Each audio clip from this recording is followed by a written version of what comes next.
Hey gamers, it's G from the corner, and today we're going to be talking about the recently released Mario vs. Donkey Kong remake. Just came out on the Nintendo Switch based on the 2004 GBA hidden gem, let's say. You know, I've played the original before. I played it a number of years ago on a GBA cartridge, actually.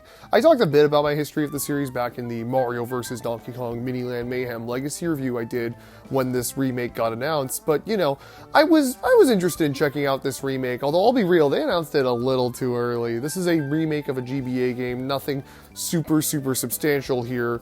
It really didn't need the build-up that this game had with like 5 months from reveal to release. Mario Wonder had less build-up than that. Like, what? Whatever. But whatever. That doesn't really matter. What matters is that the remake is here now. I've had it for a few weeks. I'm just about done the post-game, and I'm ready to give my thoughts. And you know, I have a decent amount to say, honestly. A lot more of a complex feeling toward this game than I thought I would have when it was announced, I'll be real. So Mario vs. Donkey Kong. Now, this game...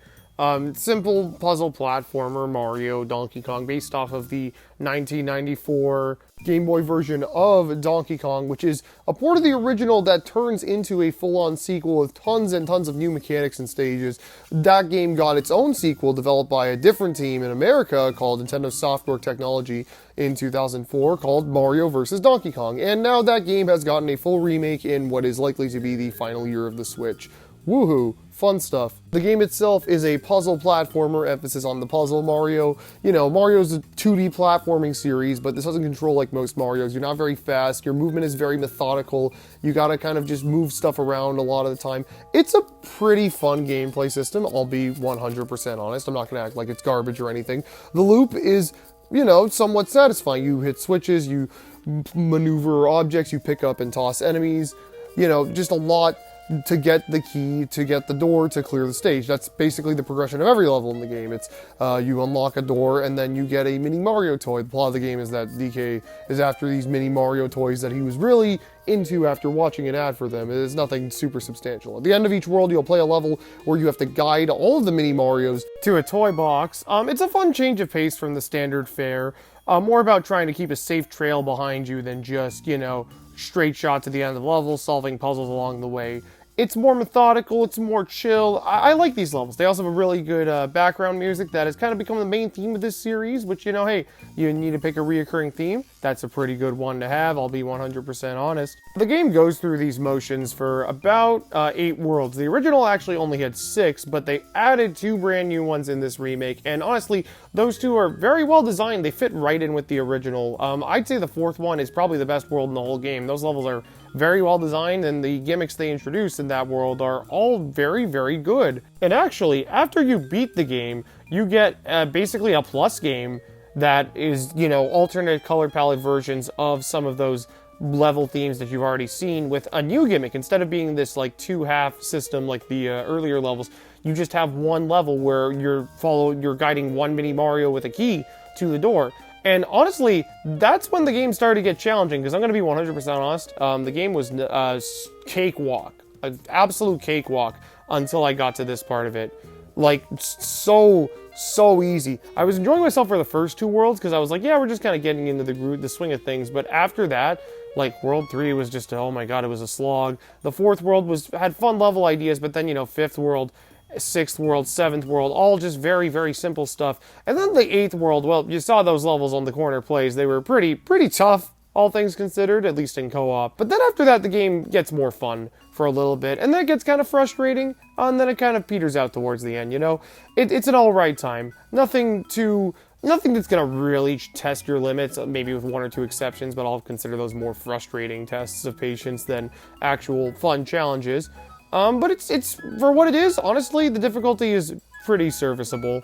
As a remake, it doesn't enhance that much. I mean, okay, obviously, it's a complete visual overhaul from the original. Instead of being the pre-rendered, chunky, bit-crushed graphics with really choppy sounds, you've got these beautiful HD models with a fully, I want to say, somewhat orchestrated music. It sounds like a bit of it's played on real instruments.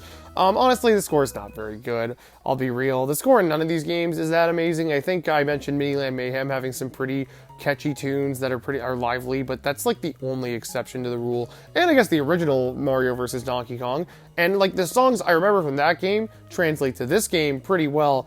But there's a lot that I really don't care for. The snow level music is just so nothing. Like, it's literally like we said we couldn't hear music when we were playing it on the corner plays. Like, seriously nothing. I guess, yeah, you know, I keep mentioning the gameplay videos. The biggest change here is the multiplayer. The multiplayer is super fun and chaotic because, you know, in a single player game like this, you would play through the game and kind of do all these puzzles pretty easily on your own. But in multiplayer, now you have to manage, like, okay, I got to bring this key, and they add in a second key for another player to carry. You can only carry one of these keys at the same time, so, you know, it's kind of a fun little balancing act. Like, hey, you do this, I do that, and, like, you know, because you have to communicate constantly, you're more prone to screw up. It makes the game more challenging, and honestly made it a lot more fun. Not to be a total shill, but those Corner Plays episodes, I think, were some of our best we've ever filmed. Me sitting there watching my friends try and struggle to beat those levels, honestly, was very entertaining. They were clearly having a great time with it, and, like, this is a great game. If you have somebody who wants to sit down and play through a puzzle platformer, great game for that. Playing it on your own, you know, it's kind of a slog, kind of boring, kind of whatever. But with a friend, fantastic experience. Highly recommended for sure. Yeah, I guess I could wrap things up with a few extra just notes. One big complaint I have, I think a big missed opportunity, would have been to have a level editor in this game. The original Mario vs. Donkey Kong did not have a level editor, but all of its sequels do. In fact, they actually originally planned to have a level editor in the original, so it's like, hey, why not put it into the remake? I feel like if they put it in, they probably would have been like, well, then we have to make an online level sharing thing. We don't want to have online multiplayer in here. So, you know what? For what it is, for a one-and-done project that requires no management in the future, I get it. You know, shove in some co-op, shove in some pretty visuals, put in a time attack, put in a casual mode, and call it a day. I get it. I 100% get it. It's just a feature I wish was here. You know, maybe in the next one, if they do make another one, it has actually been a long time since the last Mario vs. Donkey Kong game. The last one was Mini Mario and Friends Amiibo Challenge way back in like 2016. So, you know, hopefully if we get another one, it does have a full level editor and is a bit more lively and is in this gameplay style.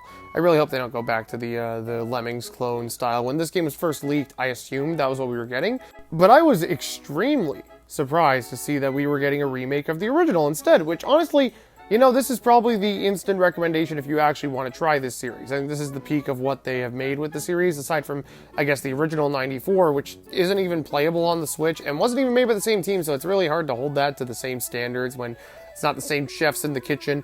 But, you know, I think this is a great remake. Is it worth $64 Canadian that I spent on it? Definitely not. Wait for this to go on sale, if it ever does, or for the value to drop and buy it secondhand. But you know what? For what it is, if you are like me and have played like all the Marios, all the Kirbys, all the Zeldas, just a ton of the stuff that's on the Switch from Nintendo, and you're looking for just a bit more Mario goodness, just a smidge more to squeeze out of your Switch in these final few months, then I think Mario vs. Donkey Kong will more than do you well. I recommend this game. If you're into it, if it looks like your thing, you'll like it. If it doesn't, you probably won't. It's not going to win you over. But yeah, that's going to do it for today. Keep yourselves cornered for more reviews, coverage, and all sorts of gaming things very, very soon. And I will see you guys on the next one. Later.